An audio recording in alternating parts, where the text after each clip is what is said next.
I wish to thank the United States Institute for Peace for the opportunity it has provided me to speak once again with the policy community in Washington. As Andrew mentioned, I've been here before and I always find these sort of discussions fruitful and engaging, and hopefully we'll have one such discussion today.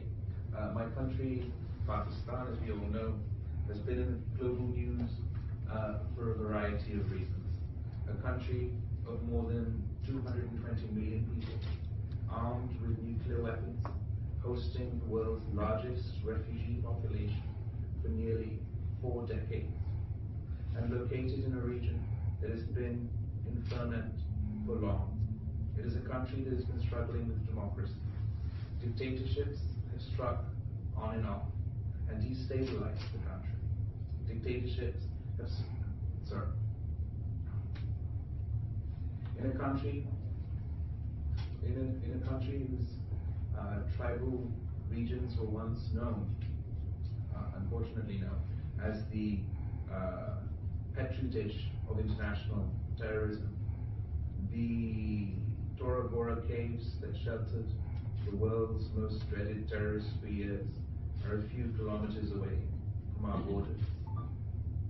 For many years now, Pakistan's peace has depended also on the security situation in Afghanistan. The decision by President Trump to unilaterally withdraw from Afghanistan has created a new wave of uncertainty in the region, which poses yet another challenge to Pakistan. Just like last week, the New York Times wrote a highly insightful and powerful editorial at the end of the war in Afghanistan. I'm sure many of you would have read it and realized its implications for our region.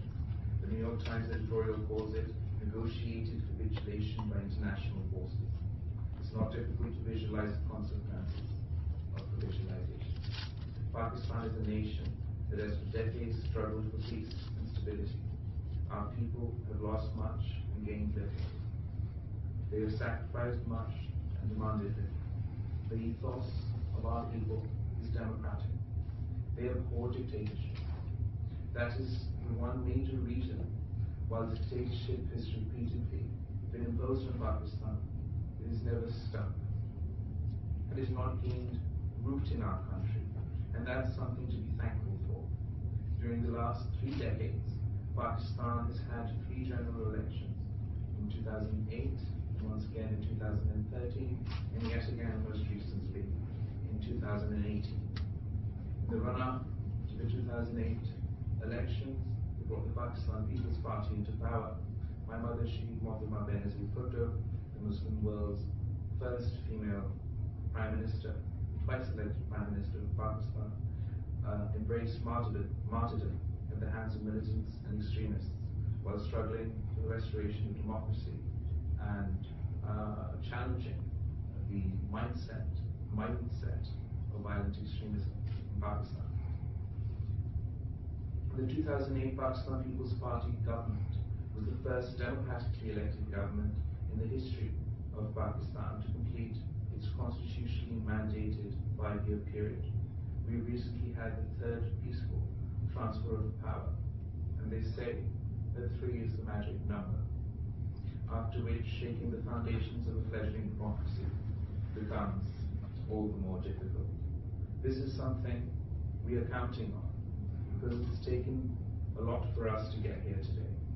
In a country like Pakistan, beset with militancy, a history of dictatorship, and a restive region, the holding of 3 democratic elections in a row, peaceful transfer of power from one elected government to another, and again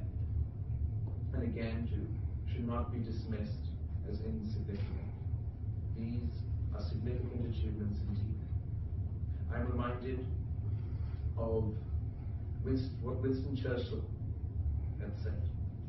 Democracy is the worst form of government except for all the other forms that have been tried from time to time.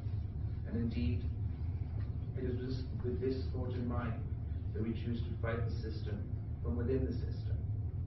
We choose to compromise personal interests for national interests. We choose to rise above And this is why, despite the knowledge that previous elections was very compromised and electoral manipulation was at its peak, we still chose to accept the outcome with serious reservations. Not only that, we also convinced the rest of the opposition parties in Pakistan, all of whom had outright rejected the results and as a consequence refused to become members of this parliament, to take back this position, become members of